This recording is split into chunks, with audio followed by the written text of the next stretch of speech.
they are not enough. We need to, especially in the area of tourism, all-inclusive, our tourism product cannot be characterized by an all-inclusive construct.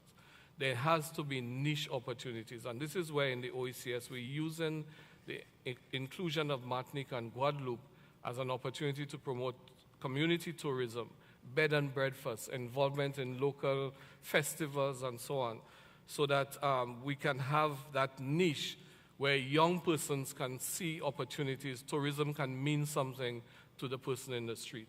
If our tourism product becomes more and more all-inclusive, people are going to see tourists as people to be preyed on in the streets.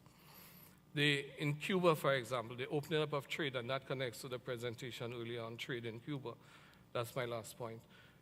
There are niche opportunities in there. Again, the Americans are rushing in, all the big players are rushing in. We want to be very careful in the OECS that we preserve and we create niche opportunities for small producers. So for example, Baron Foods has gotten its foot in the door already for its sauces and so on. A big opportunity in Cuba is pepper sauce. I mean, the pepper sauce they have is literal crap. It's, what they call it? I forget the name of it, but there are huge opportunities in there. So Baron Foods is going in. But then you have in St. Kitts Susie's sauces, you have Bellows in Dominica. Some of these people may never be able to fill even a small percentage of that market. So we are looking in the OECS at creating special branding.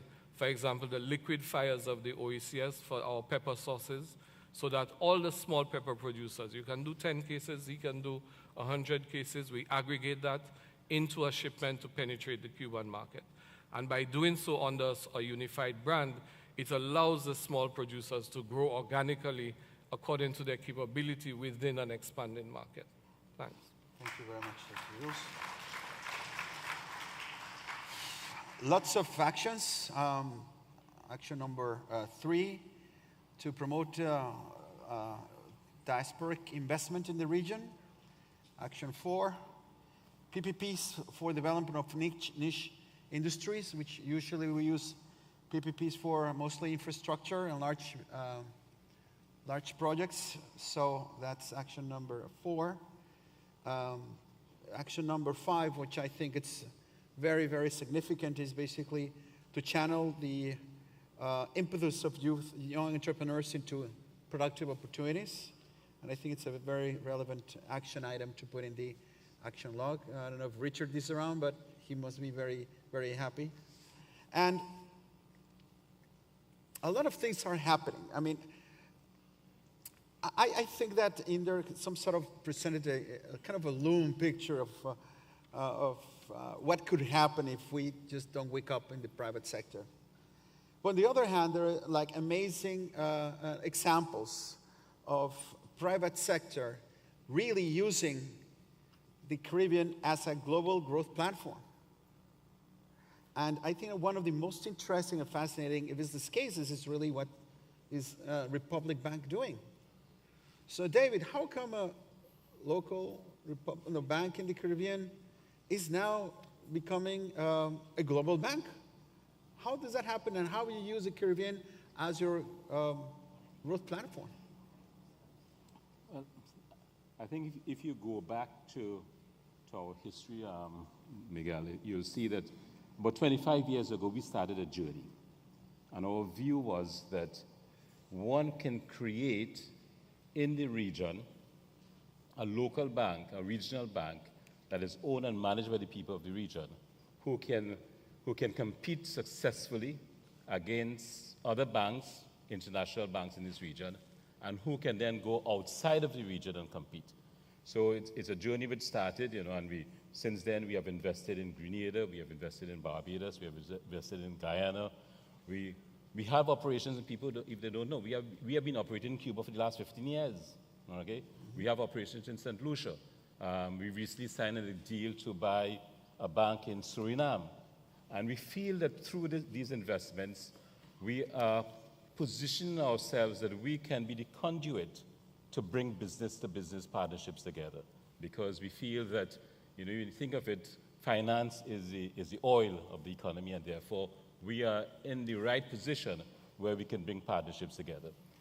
having gotten to that position, we also felt that it was time for us to move outside. And in moving outside, we looked at various areas in which, or various areas of the world in which we think we could compete successfully. And it's a reason why, it's a journey which started, this part of going outside the region maybe in the last 5 or 6 years. And about 3 years ago, we took the plunge. After a lot of research, we decided to go into Ghana. And today, we have a bank in Ghana. We have a Trini, who is the managing director of a bank in Ghana.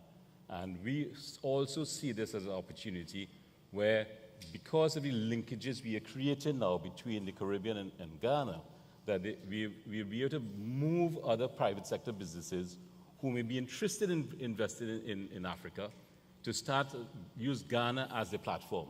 I mean, its economy is growing very quickly.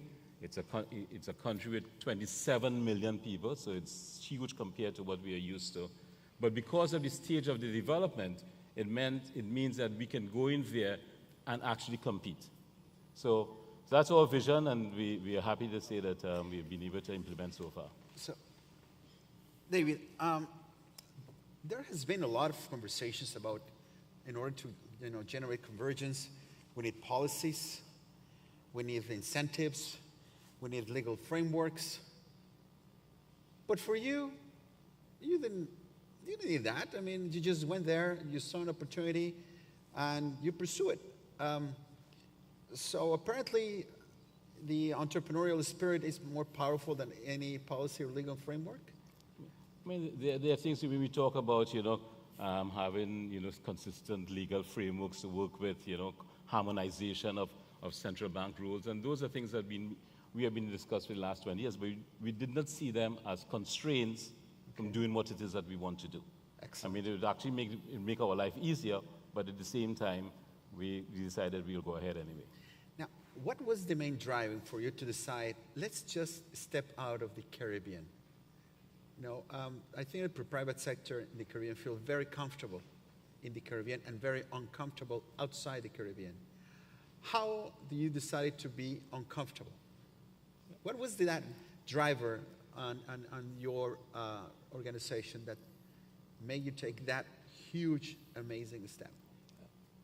A lot of it rests on the fact that we felt, when we looked at our organization, we really believe that we have created the critical mass, and we believe that we have created the knowledge base and the balance sheet strength that could propel us to go outside. And having done that, and we looked within the region, I mean, all that we're doing in the region will not really, I will say, max out the capacities we have either on a human resource basis or from a basic capital strength that we have as an organization. And therefore, we really felt that we needed to go outside of the region. As I said, it's something which we work closely with the IFC. So about 5 years ago, we got in touch with the IFC. We told them of our plans, and we told them that we want to create a Pan-African strategy for Republic Bank. And within that strategy, what they did is actually took us around. So they were like our big brothers, introducing us to all the markets that we were interested in, and eventually finding one which we felt will be the sort of stepping stone for developing this Pan-Africa strategy, and that was Ghana. And we think Ghana has a huge potential for the bank in the future. Yeah. So you follow not only international strategy, but an international trajectory. Yes. And you use your scale to basically pursue more, let's say, riskier opportunities away from your core markets. But doing it in such a way, too, that we manage the risk. Absolutely. So that, I tell everyone that Africa for us is exciting, but for us it can be transformational maybe 10, 15 years, not tomorrow. If somebody came to us with a transaction that can be transformational for us in the short term, we most likely will decline it because we think that we'll be putting too much at risk, because there's a lot to learn. But when I think of Guyana, we invested in Guyana in 1997. And when we went there, people thought that we were crazy to actually go into Guyana at the time. Today, Guyana is one of our better performing, banks, because the economy is done well. So that, but it's a matter of managing that thing, taking the risk, but at the same time, not betting the bank that if things go wrong, you will lose the bank. Excellent, excellent. What's a long-term strategy? It is a long-term strategy. I mean, the bank is 178 years old. Absolutely. So 20 years for us is short. Absolutely. You look younger, though. I'm enjoying what I'm doing, that's why. Absolutely, absolutely. Now, making that jump, and I will ask now Richard to give us your perspective. So, Richard, basically, you're the chairman of the Council for Competitiveness and Innovation. And you've been engaged in many, many conversations related to growth and diversification. And we just are in the presence of an example of not diversification of a product, but an effort for diversification of markets. But from your perspective, what should be the emphasis in terms of diversification? Should it be further specialization in sectors? Should we follow another logic based on clusters? What you see should be the best strategy for growth and development in the Caribbean in general? Well, I look at it, I'm trying to get it in three different directions. But the first question I would ask is, what would the forum of the future of the Caribbean private sector look like? What would the room look like in that context?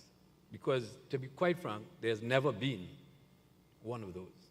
And secondly, the people who attend those functions, unfortunately, in the Caribbean, it's the English-speaking Caribbean. And I'm sure that the Spanish-speaking Caribbean and maybe the Dutch-speaking Caribbean also have their own forums. So to get the context of where I'm coming from, if we don't do it as an entire Caribbean, then we'd be wasting a lot of time and energy as a private sector. Now, I just want to make one caveat. I personally think that the private sector has done very little for its own self, for its own future. I have to concede that, and I've said it in other forums, that if we cannot have private-private partnerships, then how could we expect to have public-private partnerships? That's true. Okay? So the three areas that I was looking at was one, and by the way, Dr. Jules and the former speaker, on the basis of research, there's nothing new on what you have explained to us. And Dr. Jules, I concur one thing, that if they were to do a research on the rest of the Caribbean in terms of what people call the private sector, in general, it's the import society, okay? And that basically does not create wealth for a country. Everyone knows that. So you were quite clear in what you were talking about, and it is something that we, particularly in Trinidad, have to seriously think about it, because we've created, over the last 10 years, a business sector that feeds basically on government revenues. And as government revenues go away, which there's all expectations are, we will have a problem. So the question was, to me, at the session we had a couple of weeks ago, what changes does the private sector have to make in their investment strategy? Well, one, clusters. I think that it was mentioned in the session that we talked about various clusters.